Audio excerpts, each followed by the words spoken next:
Selamat datang di channel Haji Bulo. Jangan lupa tekan tombol like dan subscribe ya.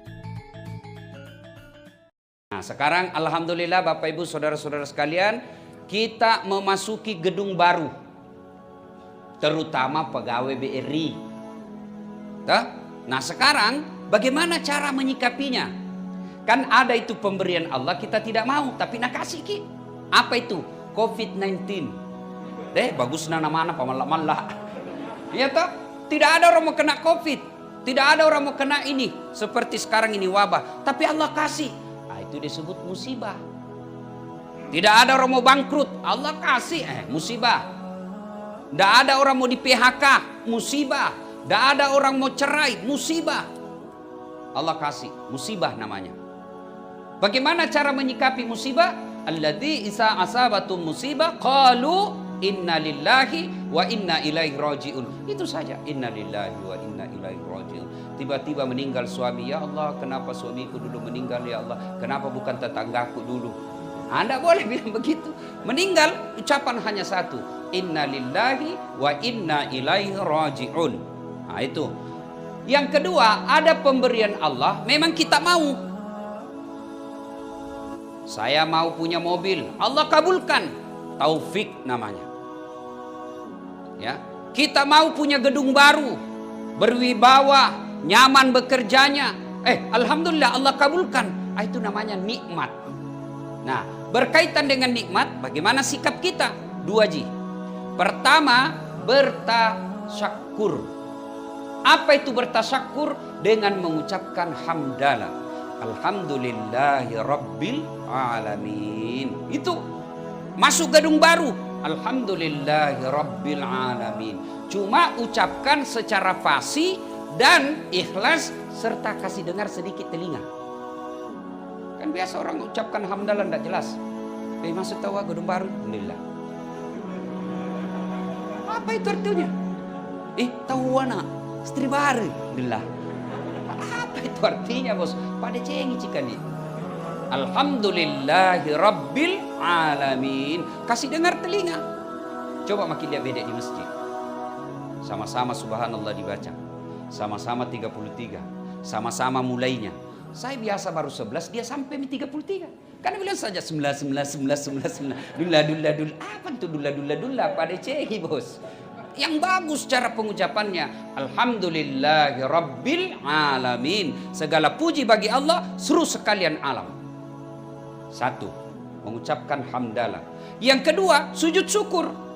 Begitu masuk, pegawai tidak ada kelirunya. Selesai nanti acara, sebelum pulang ke rumah, ayo selesai taraweh, sujud bareng-bareng. Namanya sujud syukur. Ya, alhamdulillahi rabbil alamin, sujud syukur. Yang kedua setelah bertasyakur, apa itu? Bertafakkur. Apa itu tafakkur? Bahasa di kantor, evaluasi. Menghitung-hitung diri. Apa yang kita hitung-hitung? Satu, seberapa nikmat yang Allah berikan kepada kita. Langsung kita bilang, berapa tong kodong saya pegang nikmat. Nak kini kodong belum definitif. Masih pegawai kontrak jika siang. Syukur. Bapak masih di kontrak. Berapa orang putus kontrak? Putus kontrak sama minggu depan Ustaz. Bersyukur alhamdulillah masih hidup. Coba berapa banyak orang tidak bisa bersyukur karena yang selalu dianggap nikmat hanya duit. Maka kalau duit saja itu nikmat, tabungan saja itu nikmat, maka hanya Pak Idris yang kaya di sini. Pasti nih buka Mirgenina paling kaya di sini. Coba. Tapi kalau nikmat itu adalah kesehatan, bisa jadi kita lebih kaya dari Pak Idris. Kalau nikmat itu adalah kenikmatan, waktu luang, maka semua kita kaya. Ada orang banyak duitnya, tapi tidak bisa lagi kemana-mana. Kenapa? Sakit, stroke. Apa? Memang 12 miliar tabungannya. Tapi dilarang makan nasi. Apa? Apa yang 12 miliar dilarang makan nasi? Dilarang makan daging. Dilarang makan ikan. Dilarang makan yang pedis. Dilarang makan yang asin. Dilarang makan yang manis. Apa aja bisa namakan? Ubi rebus. pacetong. Jalan nih, keluar dari mobilnya begini jalannya. Miskin mako. Coba, maka kaya kita. Coba bayangkan. Kalau kekayaan itu fi ahsani takwim, nih badanmu yang sangat sempurna, maka kita semua kaya. Apa yang membuat kita miskin? Definisi tentang kaya. Yang kita anggap kaya itu banyak duitnya. Maka miskin makin karena tidak ada duit. Coba kalau kita anggap nikmat itu mata yang sehat. Bu, halo. Oh, Bu, mau ku kasih handphone iPhone 12 pulsana 5 juta. Mau ki, Bu? Mau? Oke, tapi begitu ku kasih ki langsung ki tuli. Apa sih mau kok? Lamu apa itu handphone kalau tuli mako? Halo, masalah sih. Halo, bukan apa masalah talingamu galaca. Iya toh? Ibu, mau ku kasih HP yang kameranya 5. 5 kameranya bisa nak kasih mulus semua. Mau? Mau? Tapi begitu ku kasih ki langsung buta. Lah ya apa itu HP kamera kalau buta maki? Hebatnya lagi di matamu, dia bisa bedakan mana istri mana sekretaris. Ya toh Pak? Coba bayangkan repotnya kalau tidak bisa dibedakan mana ini masa sekretaris. Kenapa lele resah ini malam? Ternyata security. Itu nikmat semua bos. Tidak bisa diuangkan itu yang begitu. Maka kita insya Allah kaya. Nah sebagai pegawai BRI menempati gedung baru, maka cara bersyukurnya periksa, hitung-hitung itu nikmat Allah kasih. Pegawai BRI, bukan kaleng-kaleng itu BRI Pak. Bank terbesar di Indonesia, satu-satunya bank yang punya satelit sendiri. Apa kok masih mau kok? Coba beda itu kalau kau pakai itu BRI, ID cardmu BRI. Pikowar kau aku sengaja pasang Pak. Coba mengkau. Tapi coba pasang di situ dinas kebersihan. Anu cokoi bos, kasih masuk dulu. Itu nikmat dari Allah. Pegawai BR saja itu kita sudah syukur, punya status sosial. Mana mau menandi casing. Mana ada kreditnya di sini. Itu SK belum bisa semua keluar sejak pertama dimasukkan kursus. Tapi alhamdulillah. Alhamdulillah. Maka cara bersyukurnya, bagaimana caranya? Bekerja dengan baik. Banyak orang mau jadi pegawai BRI, tapi Allah tidak kasih peluang. Tiap tahun orang daftar, Allah tidak kasih semuanya yang daftar lulus. Maka cara bersyukurnya, hamdalah, sujud syukur, yang berikutnya kau kerja dengan baik. Kenapa banyak orang tidak bisa bekerja dengan baik? Karena niat bekerjanya fulus. Karena bekerjanya cari muka sama Pak Kanwil. Maka kalau ada pinwilnya, ada kacapnya, bagus sekali kerjanya. CCTV dia lihat. Maka kalau kau bekerja hanya cari muka sama pimpinan, demi Allah kau tidak akan dapat pahala akhirat. Ya Allah, mana pahalaku 30 tahun jadi pegawai di BRI. Malaikat bilang, bos, kau bekerja dulu kan cari muka aja kau. Kau bekerja dulu kamu kau dapat gaji. Nanti bulan kau dapat gaji. Tidak ada kau dapat. Itu kalau motivasinya bekerja lillahi ta'ala. Saya bekerja karena mengabdi kepada Allah. Cari nafkah adalah jihad. Bekerja adalah jihad. Maka dia bukan cari muka sama manusia. Tapi lillahi ta'ala. Semata-mata karena Allah. Itu salah satu makna dari esensi puasa. Kan ada itu hadits qudsi Bapak sudah hafal. As-saumali. Puasa itu bagiku kata Allah. Puasa itu saya punya urusan. Itu maknanya menurut para ahli tafsir. Bahwa puasa itu melatih keikhlasan.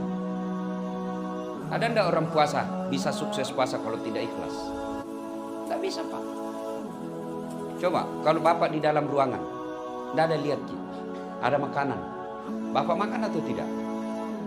Meskipun tidak ada lihat, tidak dimakan toh. Kenapa? Bukan karena saya cari muka sama orang. Saya puasa karena Allah dan Allah Maha melihat. Bapak kalau wudhu kumur-kumur. Ada enggak yang tahu kalau Bapak kasih masuk sedikit? Ada yang tahu? Enggak. Tapi kenapa Bapak tidak lakukan? Karena Allah Bapak ikhlas. ikhlas, saya lakukan ini lillahi ta'ala.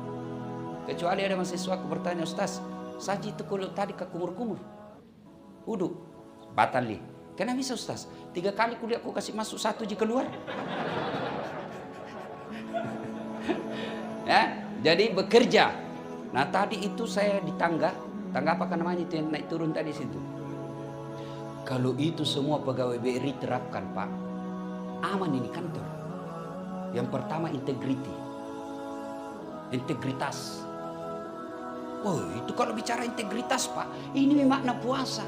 Integritas itu ada di dalamnya kejujuran, amanah. Tahu itu amanah, saya kasih contoh saja. Bapak kalau terapkan sebagai pegawai BRI aman, dunia akhirat Bapak dapat pahala. Umar bin Khattab nih, lagi melayani, ngitung-ngitung duit, kas negara, Baitul Mal. Tiba-tiba datang sahabat. Assalamualaikum ya Amirul Mukminin. Waalaikumsalam warahmatullahi wabarakatuh. Masuk gak? Tunggu dulu, kata Umar. Ini kau ketemu sama saya, mau kau bicara sebagai Umar pribadi atau sebagai kepala negara? Dia bilang, pribadi Ji. Oh, kalau begitu tunggu pada. Saya matikan lampu dah. Nah, matikan lampu bejana. Udah mati, diprotes sama tamunya. Ya Amirul Mukminin, kenapa dikasih mati? Gelap-gelap makin ini cerita. Dia bilang begini bos, tadi itu saya pakai lampu, saya lagi tugas. Saya lagi menghitung uang negara. Tugas Kak, tugas malam, lembur. Nah ini api, ini minyaknya pakai uang negara. Jadi wajar, saya lagi dinas. Sekarang kita tidak ada hubungan dengan negara. Pribadi kita cerita. Saya matikan ini, karena kalau dipakai ini dosa. Kira-kira kalau begini semua pegawai BRI Pak, tidak ada mobil dinas bawa undangan pengantin. Yang kau ketawa bos, serius kayak ini. Kau ketawa karena kau begitu semua toh. Maka kalau tanggal merah demi Allah, kalau Bapak mau menjadi kerjanya dapat pahala, jangan pakai untuk mobil-mobil pribadi, mobil dinas untuk kepentingan pribadi, itu dosa. Termasuk Bapak berdosa kalau siang hari komputer dipakai game. Itu tidak boleh itu. Itu listrik negara. Pulsa negara, game online, dosa. Negara bukan membayar Bapak untuk online di kantor pakai game. Kau mau kau pakai HP-mu pakai, jangan kau pakai wifi. Kata aku serius kayak ini. Supaya kita terhindar dari dosa. Kalau Bapak sudah mampu memikul amanah seperti itu saja, insya Allah Bapak akan memikul amanah yang lebih besar lagi. Kalau yang kecil-kecilan, tekalan, kan ini kantor, kau pegawai BRI jadi boleh jadi pakai. Bisikan setan itu. Itulah amanah. Bapak saudara-saudara sekalian, bersyukur menjadi pegawai yang baik. Yang berikutnya, bertafakurnya. Setelah bekerja dengan baik, berikutnya Allah kasih kita nikmat. Allah kasih nikmat, jangan lupa bersedekah. Sedekah. Ya, sedekah apa? Ya, kalau pinwil, sedekahnya apa? Bukan sedekah duit saja. Berapa gajinya pinwil? Apa sedekahnya seorang pemimpin? Menjadi pemimpin yang betul-betul mengayomi, melindungi. Menjadi teladan. Jangan sampai kita jadi pimpinan, awas harus masuk jam 8, tapi kita masuk jam 10. Kita larang anak buah kita memakai kendaraan dinas, tapi kita lebih kasih teladan sering pakai. Maka sedekahnya seorang pemimpin menjadi pemimpin yang betul-betul patut diteladani. Sedekahnya kita pegawai, ya sedekahlah dengan kerja yang bagus. Sedekahnya security adalah ciptakan suasana kerja yang aman.